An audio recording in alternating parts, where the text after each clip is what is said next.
مصر کے اندر حضرت موسیٰ علیہ السلام نے ایک کبتی کو تھپڑ مار دیا تھا۔ قرآن مجید کے دامن میں یہ واقعہ موجود ہے۔ تو آپ کی جلالت اور آپ کے زور کی تاب نہ لاتے ہوئے وہ وہیں ڈھیر ہو گیا اور اس کی موت واقع ہو گئی۔ تو مصر کے حالات کشیدہ ہو گئے اور حضرت موسیٰ علیہ السلام کو مصر چھوڑنا پڑا۔ تو وہ شہر مدین کی جانب جا رہے تھے کہ راستے کے اندر ایک کنواں تھا، وہاں کچھ لوگ اپنے جانوروں کو پانی پلا رہے تھے۔ تو حضرت موسیٰ نے دیکھا کہ دو پردہ دار خواتین ہیں، وہ اپنے جانوروں کو ایک سمت لیے کھڑی ہیں۔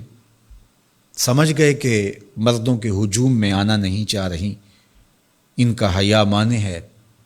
تو آگے بڑھے اور ان کے جانور ہانکے اور ان کو سیراب کیا اور پھر ان کی جانب ہانک دیے۔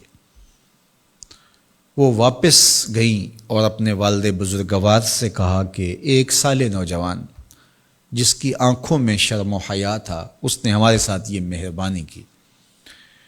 تو ان کے والد گرامی نے کہا کہ جاؤ اس کو بلا کے لاؤ۔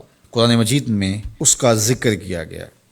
فجاءتہ احداہما تمشی علی استحیاء، ان میں سے ایک خاتون حیا میں سمٹی ہوئی حاضر ہوئی۔ اس نے کہا کہ ہمارے والد گرامی آپ کو بلاتے ہیں، آپ نے ہمارے ساتھ جو مہربانی کی ہے اس کا وہ اجر دینا چاہتے ہیں۔ تو حضرت موسیٰ علیہ السلام ان کے ساتھ چلے گئے، اور جب گئے تو یہ گھر تھا حضرت شعیب علیہ السلام کا، اور یہ صاحبزادیاں حضرت شعیب علیہ السلام کی تھیں۔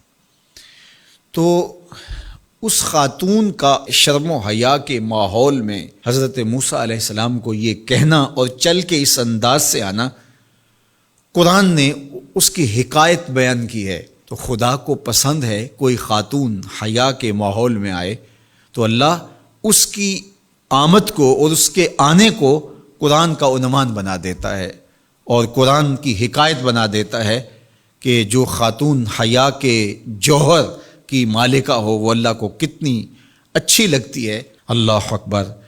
حضرت نبی اکرم صلی اللہ علیہ وآلہ وسلم کا فرمان حیا کے حوالے سے، الحیاء من الایمان، حیا ایمان سے ہے۔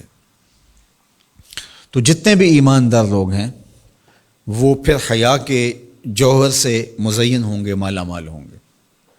آپ دیکھ لیجئے سب سے بڑے ایماندار تو میرے اور آپ کے آقا مولا ہیں، اور حضور کمواری لڑکی سے زیادہ حیادار تھے۔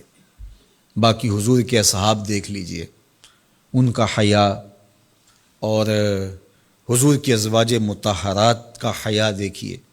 ام المومنین حضرت عائشہ رضی اللہ تعالی عنہا فرماتی ہیں کہ حضور کا جب وصال ہوا اور حضور میرے حجرے میں دفن ہوئے، تو میں جب حضور کی قبر انور پہ جاتی تو معمولی چادر اوڑھ کے چلی جاتی، اس خیال سے کہ میرے شوہر ہیں۔